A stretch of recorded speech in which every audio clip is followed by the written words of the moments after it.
नमस्कार, स्वागत है आपका एक बार फिर से। मैं हूं आपके साथ अक्षय। आपसा अंसारी, शाइस्ता परवीन, नीलम सिंह, रामलली मिश्रा, लवली आनंद, ये कुछ ऐसे बाहुबली और नेताओं की पत्नियों के नाम हैं जिनकी पत्नियों ने अपने पति की गैर मौजूदगी में न सिर्फ अपने पति की गैंग की कमान अपने हाथ में ली, बल्कि अपने पति के राजनीतिक वर्चस्व को भी कायम रखने की कोशिश की। जी हाँ, ये उन बाहुबलियों के पत्नियों की दास्तान है जिन्होंने अपने पति से विरासत में मिले खौफ की जो पृष्ठभूमि है उसे अपने पति की गैर मौजूदगी में तैयार किया। अपने पति के गैर मौजूदगी में भी गैंग और तमाम जो राजनीतिक गतिविधियां हैं उनको वैसे ही जारी रखा जैसे इनके पति की मौजूदगी में होती थी। इस रिपोर्ट में हम बात करेंगे उन बाहुबली नेताओं की पत्नियों की जिन्होंने कमान अपने हाथ में लेकर अपने पति के काले कारोबार को आगे बढ़ाया। आइए जानते हैं कौन कौन हैं वो बाहुबली नेताओं की पत्नियां। इस रिपोर्ट। बाहुबली मुख्तार अंसारी की पत्नी शाइस्ता परवीन का नाम इन दिनों काफी चर्चा में है और ये नाम उमेश पाल हत्याकांड से जुड़ने के बाद भी चर्चा में और ज्यादा आता हुआ नजर आया है। शाइस्ता परवीन ऐसी पहली महिला नहीं है जो अपने बाहुबली पति के जेल में जाने पर उसकी गैंग की कमान संभाल रही हो, बल्कि ऐसे कई नेता और माफिया गैंगस्टर भी हैं जिनकी गैर मौजूदगी में उनकी पत्नियों ने सियासत और गैंग दोनों का काम संभाला था। ऐसे ही बाहुबली और भी हैं जिनकी राजनीतिक विरासत तो पत्नी ने संभाल ली, लेकिन बाकी काम दूसरों ने देखा। इस रिपोर्ट में हम आपको बताएंगे कि कौन कौन ऐसी पत्नियां हैं जो अपने पति के गैंग और राजनीतिक विरासत दोनों को संभाल रही हैं और अपने पति के डर के साम्राज्य को आगे बढ़ा रही हैं। सबसे पहले बात करते हैं इसमें इन दिनों सबसे ज़्यादा चर्चा में आ रही है शाइस्ता परवीन की, जो माफिया अतीक अहमद की पत्नी है। दरअसल उमेश पाल की हत्या मामले में अतीक अहमद के साथ साथ उसकी पत्नी शाइस्ता परवीन भी पुलिस के निशाने पर है। पुलिस ने अब शाइस्ता पर 25,000 का इनाम भी घोषित कर दिया है। पुलिस का आरोप है कि वो शाइस्ता परवीन ही है जिसने न सिर्फ एक शूटर से बात की बल्कि उन्हें इस साजिश के लिए रुपये भी दिए और वारदात को अंजाम देने के बाद कैसे भागना है, कैसे छुपना है, ये सब भी बताया। और तो और पुलिस से बचने के लिए उसने अपने बेटे असद से शूटरों के लिए 16 मोबाइल फ़ोन और 16 सिम कार्ड भी मंगाए और इन्हें शूटरों तक पहुंचाया। वहीं पुलिस की माने तो शाइस्ता ही अतीक, असद और अशरफ के बीच की एक कड़ी थी। वहीं सीसीटीवी फुटेज सामने आने के बाद वो अतीक के शूटर साबिर के साथ जाती हुई दिखाई दी। उमेश पाल की हत्या के कुछ ही दिन पहले यानी 19 फरवरी को शाइस्ता अतीक के शूटर बल्ली उर्फ सुधांशु के घर गई थी। हत्या के दौरान उसी ने सारे शूटरों को 1-1 लाख रुपये का खर्चा पानी दिया था। शाइस्ता ने ही शूटरों के लिए मोबाइल फ़ोन भी खरीदवाए थे। कुल मिलाकर पुलिस की माने तो अतीक के जेल में जाने के बाद शाइस्ता ही अतीक अहमद की गैंग की कमान संभाल रही थी।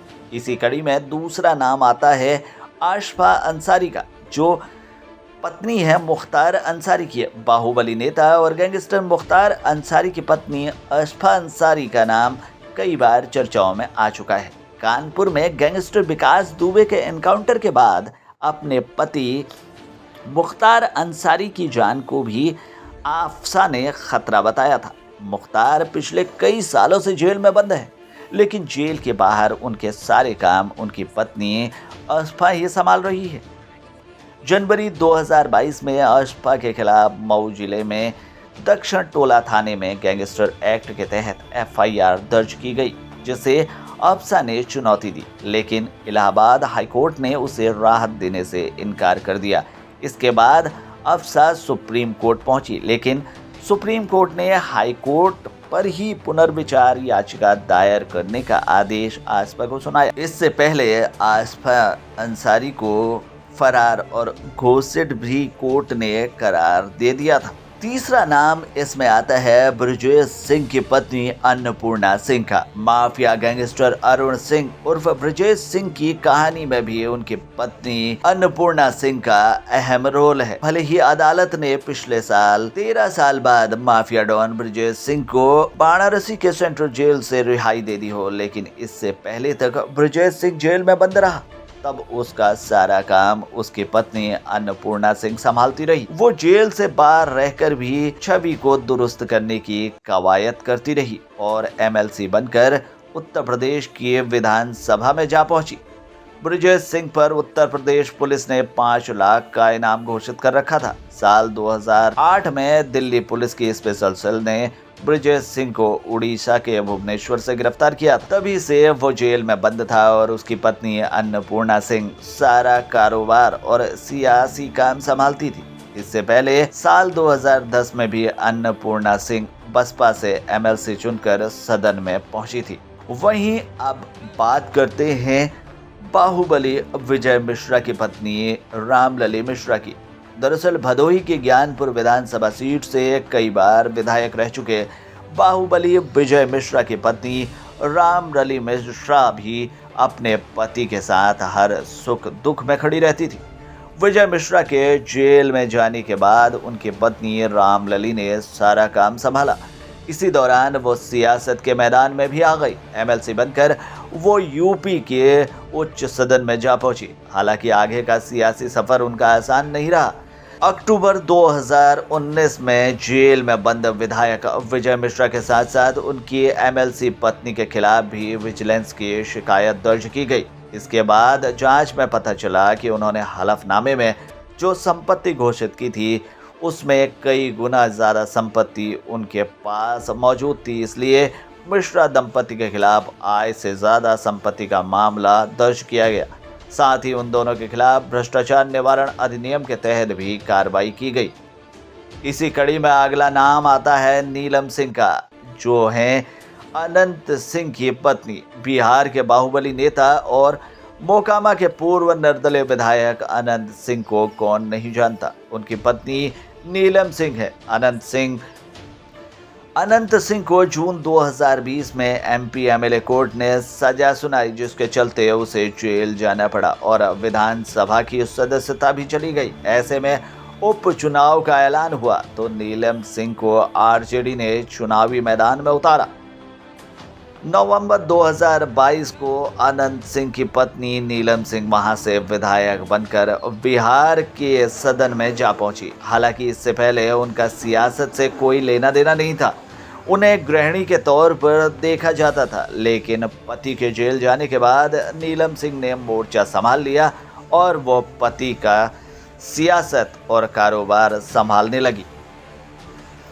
इस कड़ी में अगला नाम आता है आनंद मोहन की पत्नी लवली आनंद का। बिहार के कोसी इलाके में कभी बाहुबली आनंद मोहन की तूती बोलती थी। 90 के दशक में आनंद मोहन सियासी मैदान में उतरा था। पहली बार सहरसा से चुनाव जीतकर विधानसभा पहुंचा था। आनंद मोहन का प्रभाव उसके इलाके में इतना ज़्यादा था कि विधायक रहते हुए भी आनंद ने अपनी पत्नी लवली आनंद साल 1994 में चुनावी मैदान में उतारा और वैशाली लोकसभा से संसद पहुंच गया। इसके बाद लवली सिंह लगातार पति के साथ हर मोर्चे पर खड़ी नजर आई। जब आनंद मोहन को जिला मजिस्ट्रेट हत्याकांड में उम्र कैद की सजा मिली तो वो जेल चले गया। लवली आनंद ने ही अपनी पति की सियासी विरासत को आगे बढ़ाया। उसके बाद दोनों ने अपने बेटे को भी राजनीतिक मैदान में उतारा। तो ये दास्तान थी ऐसे बाहुबलियों की पत्नियों की जिन्होंने अपने पति की गैर मौजूदगी में पूरी कमान संभाल रखी थी। फिलहाल के लिए इस रिपोर्ट में इतना ही। आपको हमारी ये रिपोर्ट कैसी लगी हमें कमेंट करके ज़रूर बताएं। साथ ही अगर चैनल में नए हैं तो प्लीज़ जल्दी से कर दें सब्सक्राइब।